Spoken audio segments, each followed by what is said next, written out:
Before we begin, take a moment to support the channel. Subscribe and like the video. It really helps us share real history and bring important stories like this to more people. Forced labor camps were among the most brutal systems ever created by states and regimes to control, punish, and exploit human beings. They were not accidental byproducts of war or political chaos, but carefully constructed mechanisms designed to extract maximum labor while breaking the body and spirit of those imprisoned within them. Across continents and decades, forced labor camps followed similar patterns: dehumanization, starvation, violence, and the calculated use of fear. Millions of people passed through these camps, and countless lives were destroyed long before death ever came. The concept of forced labor has existed throughout history. Ancient empires relied on enslaved populations to build monuments, roads, and cities. Prisoners of war were often condemned to exhausting labor as punishment or humiliation. In many societies, forced labor was seen as a natural extension of power. Yet what distinguished modern forced labor camps from earlier systems was the scale, organization, and ideological justification behind them. In the modern era, entire bureaucracies were built to manage human suffering with efficiency and precision. By the late 19th and early 20th centuries, industrialization transformed the nature of forced labor. Machines, factories, and massive infrastructure projects demanded enormous amounts of manpower. At the same time, new political ideologies emerged that divided society into categories of loyalty and disloyalty, usefulness and worthlessness. Forced labor camps became a convenient solution. They supplied cheap, expendable labor while removing those considered undesirable from society. Ideology was essential to the existence of forced labor camps.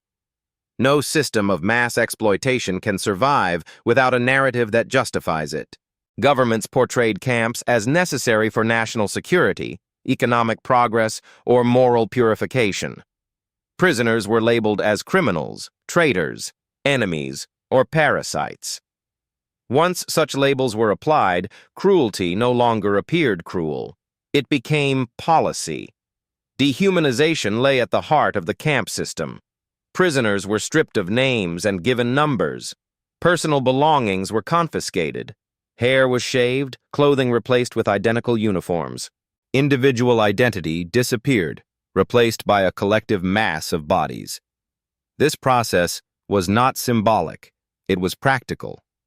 A person without an identity is easier to exploit, easier to punish, and easier to kill. The 20th century marked the peak of forced labor camps as tools of state power. Totalitarian regimes in particular recognized their usefulness. Camps allowed governments to eliminate opposition, intimidate the population, and extract labor simultaneously. They became instruments not only of repression, but of economic planning. Entire industries were built on the backs of prisoners who had no rights and no choice. Under Nazi Germany, forced labor became an essential component of the war economy. As millions of German men were sent to the front, labor shortages grew severe.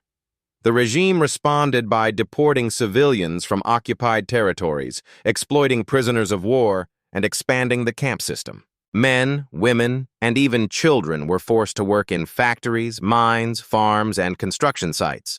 Their labor sustained the production of weapons, vehicles, and infrastructure vital to the war effort. The Nazi camp system was vast and complex. It included concentration camps, forced labor camps, transit camps, and extermination camps. While each had a specific function, forced labor connected them all. Prisoners were evaluated not by their humanity, but by their physical capacity. Those who could work were temporarily spared. Those who could not were eliminated. Auschwitz stands as the most infamous example of this system. As a complex, it combined mass murder with industrial-scale forced labor. Prisoners arrived after brutal transport journeys and were subjected to selection. The young and strong were assigned to labor. The elderly, sick, and children were killed. For those sent to work, survival depended on endurance and chance. They labored in quarries, factories, and construction sites under constant supervision and violence. Daily life in Nazi forced labor camps followed a pattern of exhaustion. Prisoners were awakened before dawn and forced to stand in roll calls that could last hours, regardless of weather. Food consisted of minimal rations that barely sustained life. Hunger became a constant presence, weakening the body and clouding the mind. Work days stretched endlessly, and punishment was swift and often arbitrary. A moment of weakness could result in beatings or death. Illness spread rapidly through overcrowded barracks. Medical care, when provided at all, was designed to return prisoners to work as quickly as possible. Those who became too weak were removed. In many camps, this meant execution or transfer to extermination facilities. The logic was simple and ruthless. A prisoner existed only as long as they could work.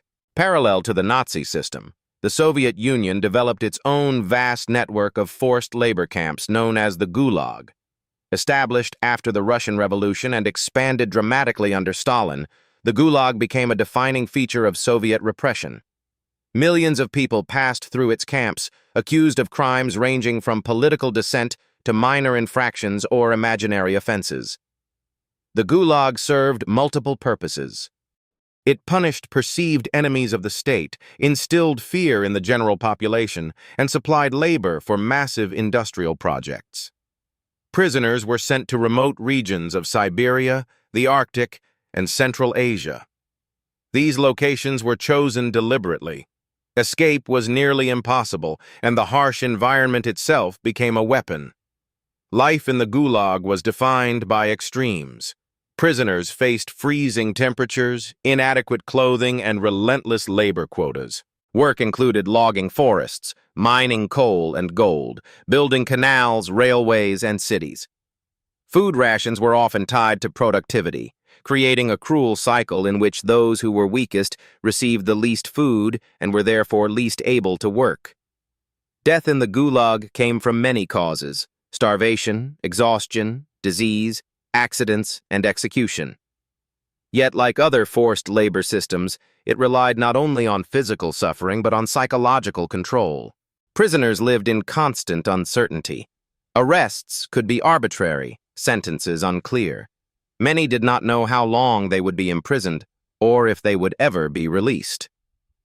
Forced labor camps also existed far beyond Europe. Colonial powers used similar systems to extract resources and control indigenous populations. In many colonies, local people were forced to work on plantations, in mines, or on infrastructure projects under threat of violence or imprisonment. These systems were often justified as civilizing missions or economic necessities, masking exploitation behind rhetoric.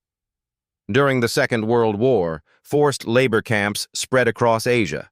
Civilians and prisoners of war were compelled to build railways, roads, airfields, and military installations. Conditions were brutal. Tropical diseases, malnutrition, and physical abuse claimed countless lives. Guards often treated prisoners as disposable tools, and survival rates were low. Despite differences in ideology and geography, forced labor camps shared common features. Control was maintained through fear and unpredictability. Rules were enforced arbitrarily, ensuring that prisoners never felt safe. Collective punishment discouraged solidarity. Informants were rewarded with small privileges, creating divisions among inmates. Yet even in these conditions, humanity did not disappear entirely. Prisoners found ways to resist, often quietly and at great risk. Resistance did not usually take the form of open rebellion, which was almost always crushed. Instead, it appeared in small acts: sharing food, sabotaging equipment, preserving traditions, or simply refusing to forget one's identity. Survivors often described the importance of solidarity. A shared word, a hidden piece of bread, or a moment of kindness could mean the difference between life and death. These acts challenged the purpose of the camps, which was not only to extract labor, but to destroy human bonds. Liberation of forced labor camps revealed horrors that shocked the world. Emaciated survivors, mass graves, and abandoned work sites testified to years of systematic abuse. Photographs and testimonies made it impossible to deny what had occurred. Yet justice was incomplete. While some perpetrators were tried and punished, many escaped accountability. In some countries, forced labor systems continued under new names or forms. For survivors, liberation did not end suffering. Many returned to homes that no longer existed, families that had been killed, and societies unwilling to listen.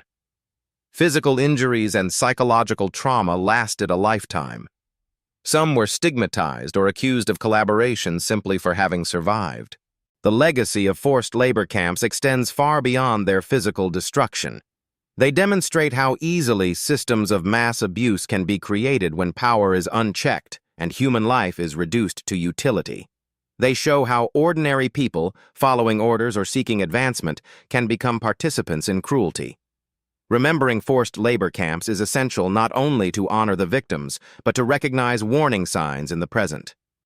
Dehumanizing language, suppression of dissent, and the normalization of violence are not distant historical phenomena. They are recurring patterns. The history of forced labor camps teaches that progress without humanity leads to disaster. These camps were not inevitable. They were built by decisions, laws, and institutions. Understanding their history reminds us that responsibility does not disappear within systems. Every act of obedience, every silence, every justification contributed to their existence. The story of forced labor camps is ultimately a story of human choices. Choices to exploit or resist, to obey or question, to forget or remember. It is a reminder that dignity is fragile, but not easily erased. Even in the darkest conditions, people found ways to remain human. And it is this truth that must be preserved, told, and remembered, so that such systems are never allowed to rise again.